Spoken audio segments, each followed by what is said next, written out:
Hi everyone! Welcome to Sulit Reviews. So mag-unbox lang tayo ngayon guys, pero napaka-special na unboxing na to kasi nandito sa atin yung OnePlus 8 Pro pop-up bundle or pop-up box. So bihira lang tayo guys makapag-unbox ng ganitong klase ng box from OnePlus. At sasabihin ko rin sa inyo kung saan natin to pwedeng makuha or mabili. At meron din tayong isa pang gadget na pag-uusapan after nito. Ito yun guys, yung Baseus GaNFast Quick Charger. Ano bang meron sa charger na to? Malalaman natin mamaya.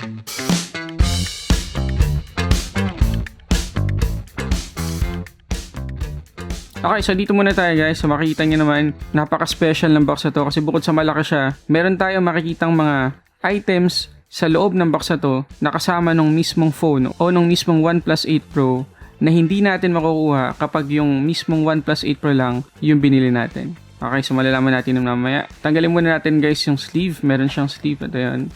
Meron siyang effect guys kapag tinatanggal sa personal. Hindi ata makikita dito sa camera. So, tanggalin na lang muna natin. So, pag open natin guys, meron tayong makikitang malaking kulay pula. Ito yon. Ito guys ay isang book, isang libro tungkol sa OnePlus 8 Pro. Sa lahat guys ng specification niya, lahat ng tungkol sa specs ng OnePlus 8 Pro magmula sa display, magmula sa build quality hanggang sa camera, pati yung detailed specification niya, nandito na. Kahit guys mga sample images galing doon sa camera niya, meron din dito. So, napakalaking tulong guys nung booklet na to, ng book na to, kung sakaling gusto natin talagang malaman yung detailed specs at features ng OnePlus 8 Pro. Pero sa tingin ko guys, parang ito yung pinakahuling magugustuhan mo dito sa box na to kasi meron pang mas maganda na nasa loob. Okay, tingnan natin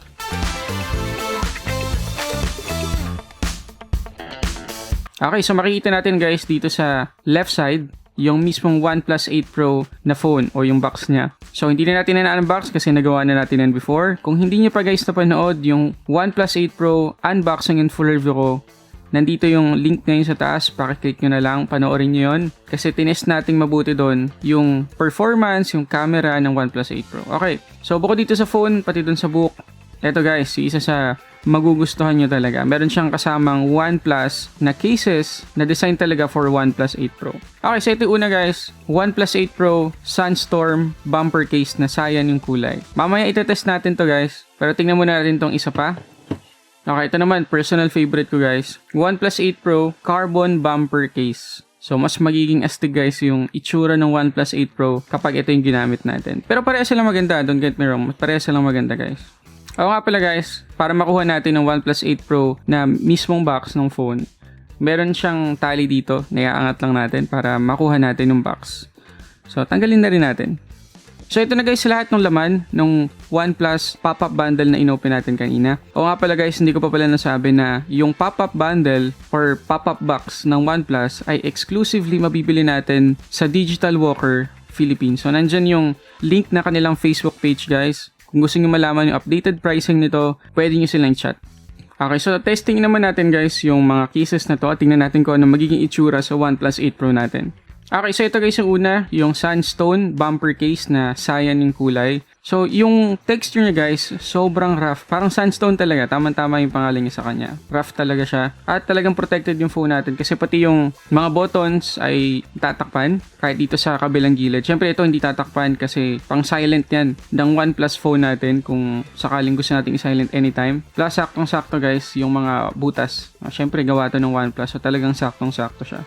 So, pati dito sa taas, and then protected. So, wala tayong iintindihin guys pagdating sa protection nitong Sandstone bumper case. Yun lang, magva-vary na lang sa atin guys kung magugustuhan natin ng ganitong kulay. Okay, so isunod natin guys, yung carbon case.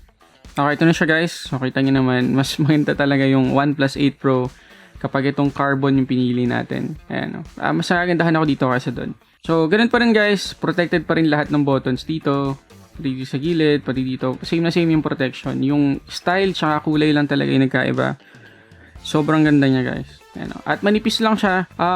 Protected siya dun sa mga minor bumps, minor scratches dito sa likod. Pero kapag bagsakan na, kapag nabagsak mo tong phone na to, medyo makukulangan siya ng protection. Pero okay na rin siya kung gusto mong mas gumanda yung phone mo at para maingatan siya sa mga minor scratches. At nakalimutan ko palang sabihin guys na yung mga OnePlus cases natin ay mabibili naman natin separately kung meron na tayong OnePlus 8 Pro ngayon pwede natin siya mabili rin sa digital walker. At kung sakali guys na gusto pa nating i-level up yung protection ng OnePlus 8 Pro natin, syempre nandyan yung Enco Philippines to the rescue. Kasi meron sila guys cases for OnePlus 8 Pro, ito yon, at OnePlus 8. At talagang mas protected yung phone natin kapag naka-Enco case tayo. So nandyan guys yung link ng Enco Philippines sa description sa baba. Okay, so yung next naman na pag-uusapan natin guys, yung sinabi ko kaninang napaka-high-tech na quick charger from Baseus. Ito yung GaNFast. Actually, hindi lang Baseus guys yung mayroong GaNFast. Yung GaNFast kasi isang uri ng charging technology guys. Mamaya, explain ko sa inyo ng kaunti. Medyo scientific kasi kapag in-explain natin in details. Hindi naman tayo magaling sa science guys. So, explain ko lang in layman's term. So, ito guys ay isang 65 watts na charging brick. Pero GaNFast nga siya guys. Mamaya, explain ko yung difference niya doon sa mga normal chargers. Pero ngayon, unbox muna natin. So, sa digital walker guys, mabibili natin to for 2,990 pesos. Yes, pricey siya pero may reason yan. Open natin tong box. Tingnan natin itsura ng mismong charger. So, meron tayong mga documentations. At ito na yung mismong GaNFast Charger. So, straight to the point naman. Wala na tayong masyadong titingnan dun sa loob ng box. Okay, so ito na siya guys. Napakaliit lang, napakagaan. Tapos ito yung pangsaksak niya. Ayan, natutupi. So talagang pang travel siya. Tapos yung slot niya guys, meron tayong USB tsaka dalawang USB-C na port. So tatlong devices yung pwede nating ma-charge dito at once. So tipid tayo sa oras. Okay, so for comparison lang guys, meron tayong mga normal chargers dito. So ito guys, galing sa Momax to.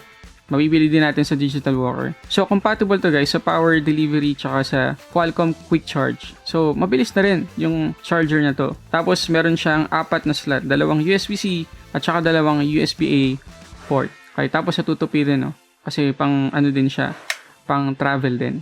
Okay, ito naman guys, hindi naman natin ito mabibili separately. Pero ito guys, yung charger ng Huawei MateBook X Pro. Sinama ko siya dito kasi 65 watts din to guys na charging brick. So, tingnan nyo naman guys yung size comparison natin. Ayan, no? So, mas malaki to guys, mas malapad kumpara naman dito. Tapos, hindi natutupi. No? For comparison lang naman. Pagkatapos, ito rin, travel charger din siya, pero mas malapad din kumpara dito. Okay, so ano ba guys yung GaNFast technology? So, yung GaN or yung GaN guys ay stands for gallium nitride.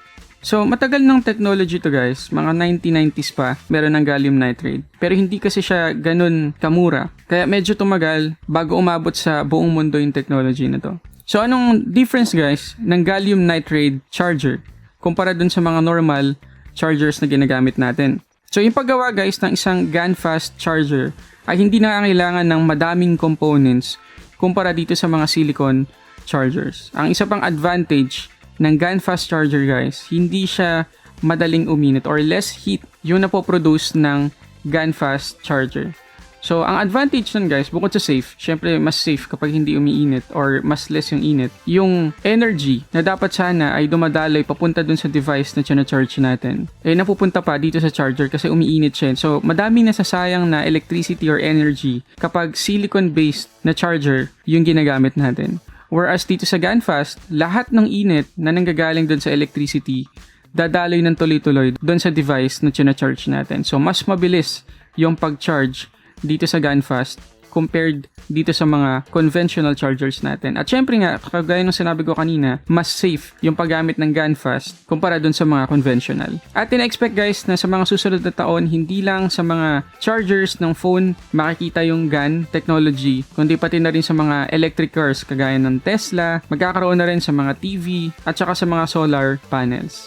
So, yun ang reason guys kung bakit medyo may kamahalan yung GaNFast Quick Charger na mabibili natin ngayon sa market. Lalo na yung sa Baseus, itong nire-review natin ngayon. So, advice ko lang guys, kung may budget naman tayo para sa GaNFast, mas okay na ito yung gamitin natin para sa mga devices natin kung gusto nating mas tumagal sa atin. At syempre, mas mabilis na rin na i-charge kapag ito yung ginagamit natin. Plus, syempre, mas magaan, mas compact, so mabibitbit natin siya anywhere kapag nagka-travel tayo. Okay, so yun guys yung unboxing natin dun sa OnePlus pop-up bundle at saka dito sa GaNFast Quick Charger. Sana guys, meron kayong natutuhan kahit papaano sa video na to. At kung sakali nga na gusto nyo bumili ng mga items na in-unbox natin, nandyan yung link ng Digital Walker Philippines, pati yung Rinke Philippines din. Nandyan yung link kung gusto natin bumili ng separate case para sa OnePlus 8 Pro natin or OnePlus 8. So yun muna guys, maraming salamat ulit para sa samot sa ating unboxing reviews. This is Sulit Tech Reviews.